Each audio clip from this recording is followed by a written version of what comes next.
Assalamualaikum warahmatullahi wabarakatuh. Saya Bang Jali Bitung, ini senior kami. Saya Buyung Ishak Dari alumni ya. Ya, dari alumni UI. Jadi maksud dari kehadiran kami hari ini ke Pengadilan Negeri Jakarta Selatan adalah ingin menyaksikan secara langsung proses peradilan dalam agenda sidang perdana pra peradilan perkara Habib Rizik Syihab. Nah, kita ingin menyaksikan secara langsung yang pertama. Yang kedua, kita ingin memberi dukungan moral ya. Dukungan moral sebagai warga negara sekaligus umat muslim. Selaku pencinta ulama, kami datang memberikan suportivitas kepada para penasihat hukum yang hadir hari ini. Kira-kira seperti itu maksudnya kehadiran kami ke Pengadilan Negeri Jakarta Selatan hari ini.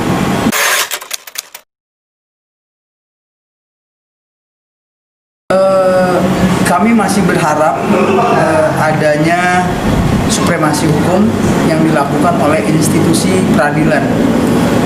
Maksudnya adalah kita berharap agar proses pra peradilan ini berjalan dengan baik, lancar dan benar sesuai dengan koridor hukum yang ada serta peraturan undang-undangan yang berlaku. Di mana kita setiap orang mungkin sama hak dan kedudukannya di mata hukum. Apakah itu bersalah atau tidak, semua kan mesti diproses melalui proses peradilan ini. Untuk itu maka kita hadir ke sini dalam rangka ingin menyaksikan secara langsung proses persidangan pra peradilan kasus tersebut.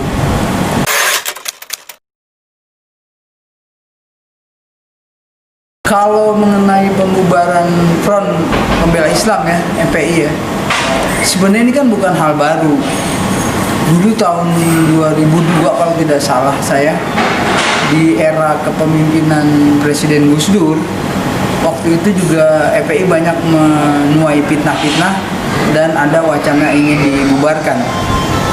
Dan saya dulu sempat menulis artikel di Republika bahwa sesungguhnya FPI itu tidak perlu dibubarkan.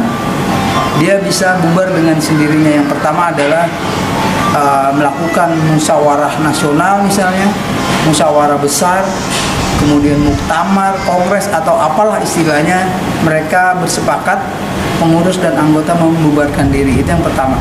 Yang kedua, FPI akan bubar dengan sendirinya secara disfungsi organisasi. Artinya apabila hukum dan keadilan sudah ditegakkan di negeri ini, saya berkeyakinan FPI akan bubar dengan sendirinya secara disfungsi. Karena FPI hadir sebagai efek dari hukum kausalitas, hukum sebab akibat. Nah, FPI menjalankan syariatnya mendasarkan keyakinannya bahwa menegakkan amar ma'ruf nahi mungkar itu adalah kewajibannya. Harapannya adalah hukum dan keadilan ditetapkan di negeri Indonesia. Itu yang saya pernah lakukan, yang sebenarnya saya tulis artikel di Republika pada tahun 2002 zaman Gus Dur. Nah, kemudian terakhir kita dengar juga FPI mengganti perahu dengan telah dibubarkannya pada hari Rabu ya. Rabu tanggal 30 Desember 2020 kemarin oleh Menko Polhukam dan 5 kementerian yang lainnya, FPI dinyatakan dibubarkan. Namun begitu, kalau ke flashback kita ke belakang tahun 2019, FPI juga telah mendaftarkan dan tidak jadi mendaftarkan dengan alasan-alasan dan seterusnya di Kemenkumham ke Direktorat Jenderal AHU ya, Administrasi Hukum Umum, untuk mendapatkan SKT.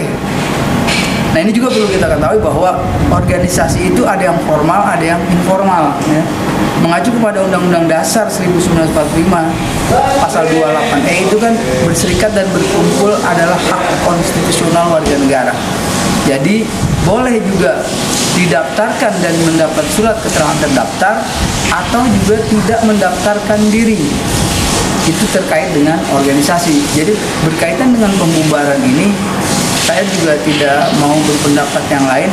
Cukup yang saya ketahui, ketika itu ada undang-undang yang dilanggar, mungkin FPI juga bisa dibubarkan menurut undang-undang ormas tentunya melalui peradilan.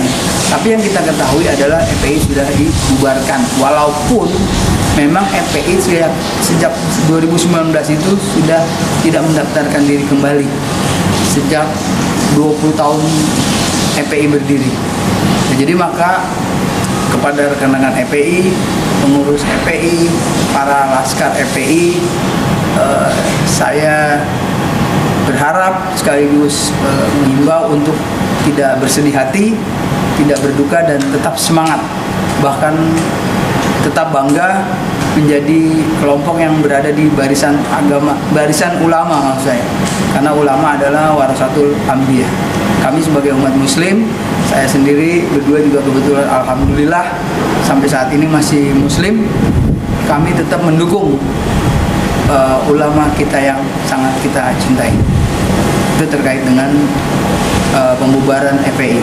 Adapun proses pembubaran ini yang masih berseliweran, biarlah para pakar hukum tata negara yang akan menyikapi persoalan ini.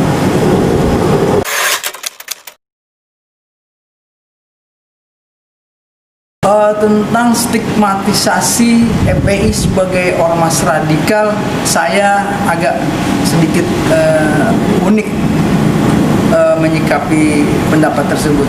Justru saya melihat cara pandangnya itu mungkin yang radikal ya. Kalau radikal itu secara definitif kan, kalau tidak salah saya pahami adalah segala sesuatu yang di luar kelaziman ya.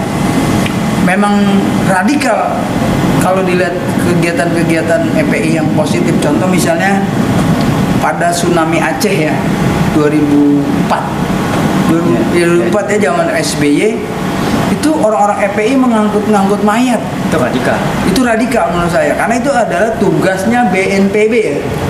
Apakah sudah terbentuk atau belum Badan Nasional Penanggulangan Bencana waktu itu tugas negara, tugas Departemen Sosial seharusnya.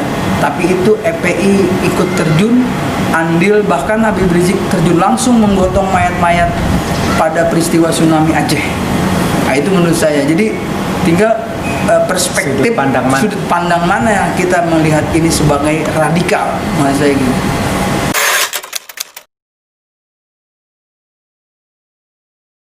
Saya secara pribadi boleh kan saya berpendapat, karena kebebasan berpendapat juga adalah hak konstitusional warga negara. Saya berharap Komnas HAM ini masih tetap objektif, transparan, dan memiliki integritas dalam mengungkap semua peristiwa yang terjadi di kilometer 50. Kita juga tahu bahwa Komnas HAM ini lembaga negara, bukan lembaga yudisial. Komnas HAM hanya bisa memberikan rekomendasi tapi tidak bisa menjustifikasi ya. Adapun harapan kita adalah agar Komnas HAM betul-betul transparan, objektif, dan menyampaikan apa adanya tentang peristiwa tersebut. Akan tetapi belajar dari pengalaman kita pada peristiwa berdarah, tragedi kemanusiaan yang terjadi di Bawaslu tahun 2019. Waktu itu saya sempat melakukan aksi-aksi unjuk rasa di DPR tentang pengungkapan meninggalnya 9 anak bangsa. Salah satunya adalah adinda kita ya, ananda kita Harun Al-Rashid, yang sampai saat ini kami belum tahu penyelesaiannya itu seperti apa. Maka dari itu dulu kami sama Bang Buyung juga, sama UI, kita lakukan unjuk rasa untuk meminta pertanggungjawaban Kapolri, khususnya Pak Joko Widodo, dalam kapasitas beliau sebagai Presiden 2019 untuk bertanggung jawab atas peristiwa tersebut. Nah, ke depan harapan kita adalah Komnas HAM betul-betul bisa mengembalikan marwahnya sebagai lembaga negara khusus untuk Komisi Nasional Hak Asasi Manusia. Kalau itu juga dimungkinkan, akan dibentuk tim gabungan pencari fakta melibatkan para pakar yang lain, para peneliti dan sebagainya yang dianggap perlu, itu penting, maka itu juga boleh untuk dilakukan. Jika penting sekali, apakah itu harus juga dianggap boleh melibatkan lembaga-lembaga internasional untuk menyelesaikan persoalan yang masih hiruk pikuk saat ini, menurut saya boleh-boleh saja. Toh juga ada perwakilan Amnesty International, International Human Rights yang ada di Indonesia akan diikut sertakan. Ya semua terpulang kepada institusi yang ada sekarang, khususnya Komnas HAM. Kita berharap juga bagi keluarga korban untuk tetap bersabar, untuk tawakal. Mudah-mudahan Allah menggerakkan seluruh anak bangsa, khususnya para pejabat yang sedang menangani peristiwa ini, diberikan hidayah, diberikan petunjuk oleh Allah Subhanahu wa Ta'ala untuk menunjukkan mana yang benar, mana yang salah. Biar itu semua alam yang akan dijawab sesuai dengan perjalanan waktu. Untuk itu kita mohon bersabar. Kita tahu bahwa pasti masyarakat atau umat, khususnya keluarga besar FPI, mungkin ada yang kecewa, marah. Saya dengan kerendahan hati meminta untuk tidak diluapkan dalam kalimat-kalimat yang bersifat provokatif misalnya kan, kemudian terlalu bersedih atau diungkapkan di media-media sosial yang justru nanti akan bisa menjerat teman-teman yang mempunyai keprihatinan dan rasa simpati kepada FPI. Jadi kita tunggu, semua proses ini masih berjalan. Mudah-mudahan Allah menggerakkan hati semua orang-orang yang sedang menyelesaikan peristiwa tersebut. Terima kasih.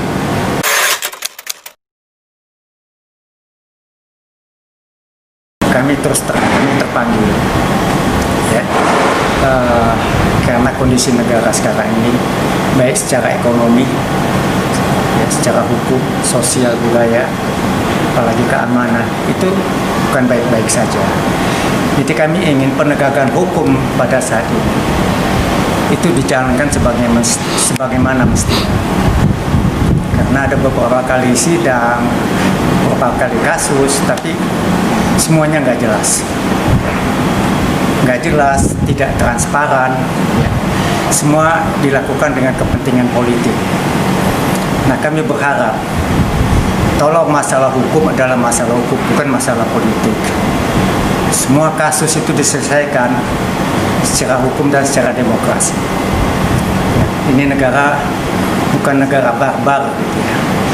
Sekarang kalau kita lihat, maaf aja nih, yang kejadian selama ini itu sangat memprihatinkan, ya. Sehingga kita sebagai anak bangsa merasa kita harus melakukan, harus berbuat. Tapi caranya bagaimana? Ya kami lakukan dengan cara kami. Misalnya kami protes dengan cara spanduk, apa itu yang kami lakukan. Karena pada saat ini semua bisa jadi tersangka. Kita tidak melakukan, kita bisa juga jadi tersangka. Kenapa kamu tidak melakukan, tidak memprotes? Kami kan mengkoreksi negara, mengkoreksi pemerintah, supaya sadar bahwa apa yang dilakukan itu bertentangan dengan undang-undang yang berlaku. Kita negara hukum, kita negara demokrasi. Tapi sekarang, pada saat ini, kita nggak melihat itu. Kalau teman-teman ada yang pakai, itu karena anunya pribadi saja. Saya kebetulan juga bawa, tapi kebetulan saya nggak pakai. Tapi itulah bahwa alumni UI sebagai kampus perjuangan harus menunjukkan sikap. Kita kepedulian terhadap bangsa dan negara. Mau dibawa kemana negara kita? Ya. Kalau seperti ini, mungkin akan terjadi perpecahan di antara kita. Kita pengen negara kita berdaulat, ya. Kita tidak ingin anak cucu kita menjadi budak-budak asing. Kita ingin juga bahwa agama kita tidak dilakukan intimidasi, dikriminalisasi. Kasihan ulama. Ulama itu kan panutan. Kita tahu ulama kita ini baik-baik semua kok. Kenapa dituduh teroris? Kenapa dituduh radikal? Toh mereka ceramah apa adanya, mengungkapkan keprihatinan mereka. Cara ulama kita harus dukung dalam arti kata yang benar. Kami juga selalu mengkoreksi dengan spanduk bahwa negara ini bukan dalam keadaan baik-baik saja. Supaya pemerintah sadar, itu yang kami harapkan. Ya, kebenaran, keadilan, dan kejujuran harus ditegakkan di Republik ini. Kalau negara kita tidak ingin pecah, kami punya tanggung jawab moral sebagai alumni Universitas Indonesia bahwa kita harus berbuat untuk kebenaran. Saya Bang Yali Bitung dan Bang Buyung Ishak mengucapkan terima kasih. Assalamualaikum warahmatullahi wabarakatuh.